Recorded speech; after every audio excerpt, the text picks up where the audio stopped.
तर सुरुवातीला इथे मी एक भोपळा घेतलेला आहे, खूप जास्त मोठा नाही, अगदी लहान असा भोपळा आहे आणि फ्रेश असा हा भोपळा आहे। त्यानंतर इथे मी चवीपुरतं मीठ घेतलेलं आहे, 7 ते 8 लसूण पाकळ्या ओबडधोबड ठेचून घेतलेल्या आहेत। त्यानंतर इथे हिरवी मिरची घेतलेली आहे। भोपळ्याचे धपाटे बनवत असताना शक्यतो लाल तिखटऐवजी तुम्ही हिरवी मिरची जर वापरली तर ते चवीला धपाटे खूप छान लागतात।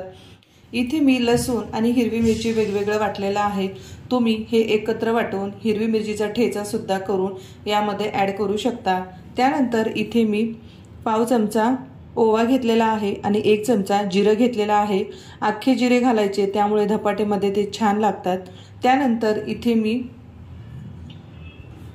1 मोठा चमचा धनेपूड घेतलेले आहे आणि पाव चमचा हळद घेतलेली आहे। इतकंच आपल्याला साहित्य लागणार आहे। अगदी पारंपरिक पद्धतीने आपण हे धपाटे बनवणार आहोत। आता इथे सुरुवातीला मी हा भोपळा स्वच्छ करून त्यावरची साल काढून हा किसून घेते, त्यानंतर मग आपण पुढची प्रोसेस करूया। तर इथे सुरुवातीला भोपळ्यावरची आपण साल काढून घेऊया। भोपळा घेत असताना एक गोष्ट लक्षात ठेवायची, याचं जे देठ असतं हे देठ थोडंसं आपण चावून बघायचं। हे देठ जर कडू लागत असेल तर तो भोपळा घ्यायचा नाही, तो भोपळा भाजीसाठी किंवा धपाटे बनवण्यासाठी वापरायचा नाही। जर त्याचं देठ हे चवीला गोड लागत असेल तर तो भोपळा खाण्यासाठी योग्य आहे। आता आपण याचं देठ कापून घेऊया।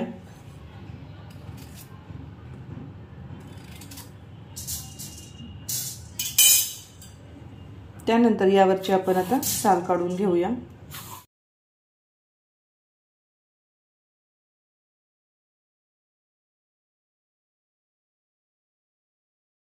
इथे आता हा भोपळा मी छान यावरची साल काढून घेतलेली आहे। आता हा भोपळा आपण स्वच्छ धुवून घेऊया। आता इथे मी एक मोठं भांडं घेतलेलं आहे, असं स्टीलचं एक मोठं टोपलं घेतलेलं आहे। तर यामध्ये आपल्याला हा भोपळा किसून घ्यायचा आहे आणि आपल्याला भोपळा किसून खूप जास्त वेळ ठेवायचा नाही, कारण भोपळा खूप जास्त वेळ किसून जर ठेवला तर तो काळा पडतो, त्यामुळे त्याची चव सुद्धा बदलते। तर इथे आता आपण याचे 2 भाग करून घेऊया। खूप असा फ्रेश हा भोपळा आहे।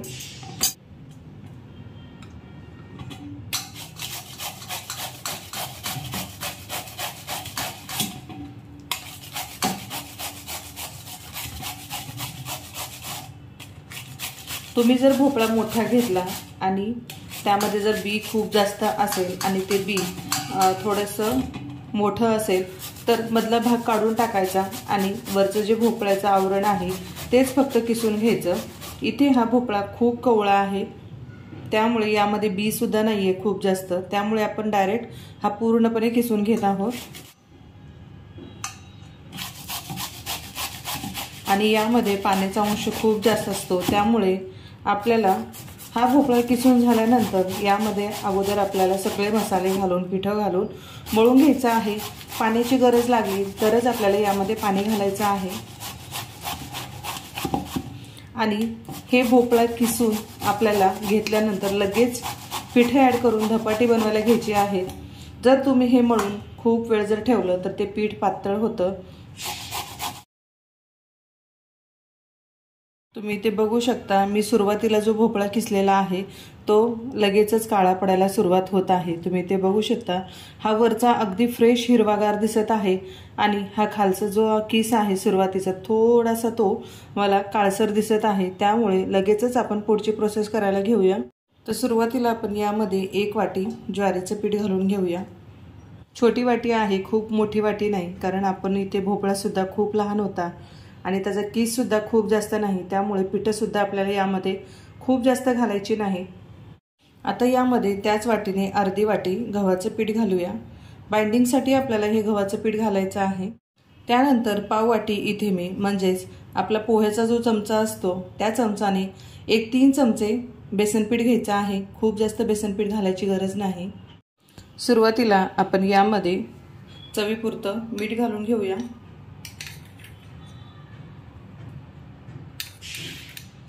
साधारण 1 अर्धा चमचा मीठ घातलेला आहे। त्यानंतर यामध्ये 1 चमचा लसूण घालायचा आहे, अगदी ओबडधोबड ठेचून घेतलेला आहे। त्यानंतर इथे फ्रेश अशी कोथिंबीर घालायची आहे, धनेपूड आणि हळद घालायची। हिरवा ठेचा इथे तुमच्या आवडीप्रमाणे कमी जास्त करा। आता यामध्ये 1 मोठा चमचा मी हिरवा ठेचा घेतलेला आहे, हिरवी मिरची वाटलेली घेतलेली आहे। जिरं आणि ओवा घालून घेऊया। आता यामध्ये आपल्याला पाणी घालायचं नाही, तर सुरुवातीला आपण हे व्यवस्थित मळून घेऊया। जर यामध्ये आपल्याला पाण्याची गरज वाटली तर आपण यामध्ये पाणी मिक्स करूया, कारण भोपळा किसून झाल्यानंतर त्यामध्ये पाणी खूप निघतं। गरज वाटली तरच पाणी घालूया। इथे माझ्याकडे कोथिंबीर अगदी थोडीशी होती म्हणून मी थोडी घातलेली आहे। तुमच्याकडे जर जास्त असेल तर आपण जितकी कोथिंबीर घातलेली आहे त्यापेक्षा थोडीशी आणखी जास्त यामध्ये कोथिंबीर घालायची, त्यामुळे चव खूप छान येते।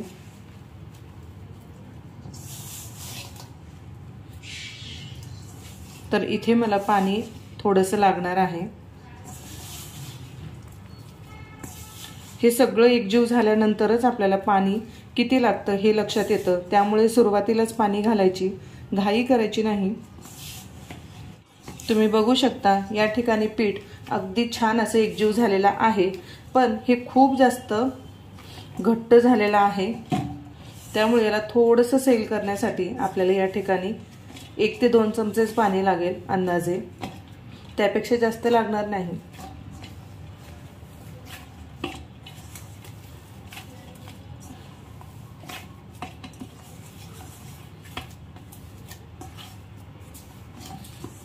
अशा प्रकारे आपल्याला पूर्ण व्यवस्थित हे मळून घेतल्यानंतरच पाणी लागेल की नाही हे बघायचं आहे।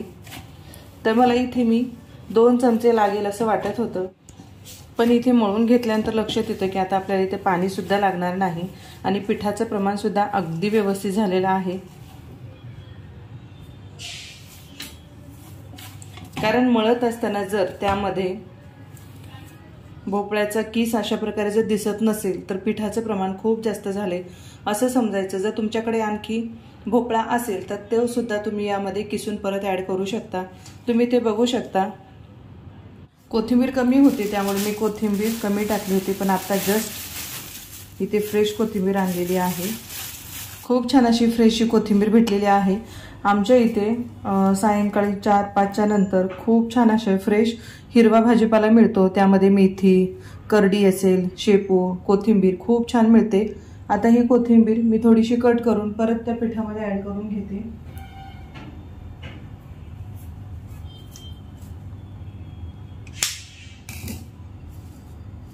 आणि खूप स्वच्छ आहे, यामध्ये अजिबात माती किंवा चिखल तुम्हाला दिसणार नाही, स्वच्छ धुतलेली आहे।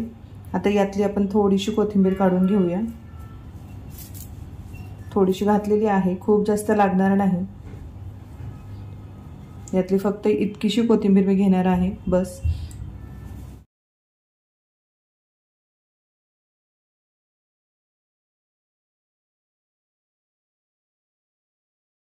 आता इथे तीळ घेतलेले आहेत, आपण या पिठामध्ये कोथिंबीर ॲड केलेली आहे ती व्यवस्थित यामध्ये आपण आता मिक्स करून घेऊया। तुम्ही बघू शकता सुरुवातीला हे पीठ खूप असं जास्त घट्टसर होतं, पण आपण हे मळून 10 मिनिटं झालेली आहेत की थोडंसं आता सैलसर झालेलं आहे। भोपळ्याच्या किसमधलं जे पाणी होतं त्याच पाण्यामध्ये अगदी छान हे पीठ मळून झालेलं आहे। आता हे व्यवस्थित आपण एकजीव केलेला आहे। तर इथे मी पोळीपाट घेतलेला आहे धपाटी बनवण्यासाठी। त्यानंतर इथे एका मोठ्या भांड्यामध्ये मी पाणी घेतलेलं आहे आणि त्यामध्ये धपाटी बनवण्यासाठी जो आपण सुती कापड घेतलेला आहे तो आपण यामध्ये ठेवून देऊया। तर सुरुवातीला आपल्याला हा कपडा अगदी गच्च पिळून घ्यायचा आहे, यामध्ये खूप जास्त पाणी ठेवायचं नाही। धपाटी बनवत असताना शक्यतो आपल्याला सुती कापड घ्यायचा आहे, कारण आपण धपाटी बनवत असताना या कपड्यासहित धपाटी तव्यावरती टाकतो, त्यामुळे तो कपडा तव्यावरती गरम गरम टाकल्यानंतर तो कपडा जळणार नाही किंवा तव्याला चिटकणार सुद्धा नाही। तर अशा प्रकारे मी हा कपडा छान असं गच्च यामधलं पाणी पिळून काढलेलं आहे आणि अशा प्रकारे आपल्याला पोळीपाटावरती ठेवायचा आहे। त्यानंतर आता आपण एक धपाटी बनवण्यासाठी पिठाचा गोळा घेऊया। तुम्हाला खूप मोठी बनवायची, लहान बनवायची, तुमच्या आवडीप्रमाणे तुम्ही लहान मोठे बनवू शकता। तर इथे मी अशा प्रकारचा एक गोळा घेतलेला आहे। आता आपण धपाटी बनवायला घेऊया। तर सुरुवातीला आपल्याला पाण्याचा हात लावून ही धपाटी बनवायची आहे आणि अशा प्रकारे आपल्याला हे पसरत जायचं आहे। वाटलं तर तुम्हाला जर गोल आकार देता येत नसेल तर अशा प्रकारे बाजूला तुम्ही हात लावून याला गोल आकार देऊ शकता।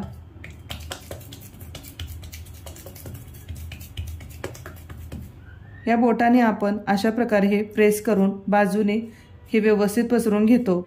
बाजूने पसरवून झाल्यानंतर आपल्या तळ हाताने आपल्याला सेंटरमध्ये अशा प्रकारे पीठ पसरवायचं आहे। त्यामुळे अगदी एकसारखी ही धपाटी तयार होते। पीठ जर हाताला चिटकत असेल तर अगदी थोडंसं हाताला पाणी लावायचं आहे आणि हे व्यवस्थित पसरवून घ्यायचं आहे। त्यामुळे पीठ सुद्धा हाताला चिटकलं जात नाही। आता हे व्यवस्थित पसरवून झालेलं आहे। खूप जास्त पातळ नाही आणि खूप जास्त जाडसर सुद्धा आपण हे ठेवलेलं नाही। आता यावरती आपण तीळ घालून घेऊया।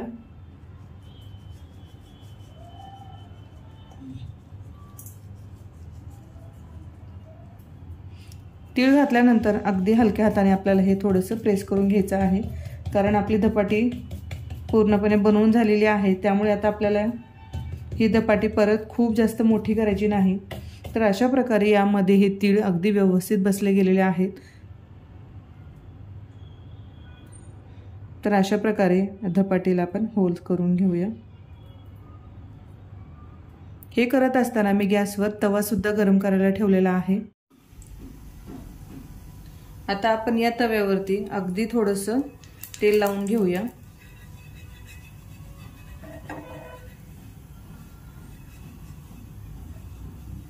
त्यामुळे आपण धपाटी तव्यावरती टाकल्यानंतर ती अगदी छान अशा रंगावर शेकली जाते। आता आपल्याला आहे, आता आपण यावरती धपाटी घालून घेऊया।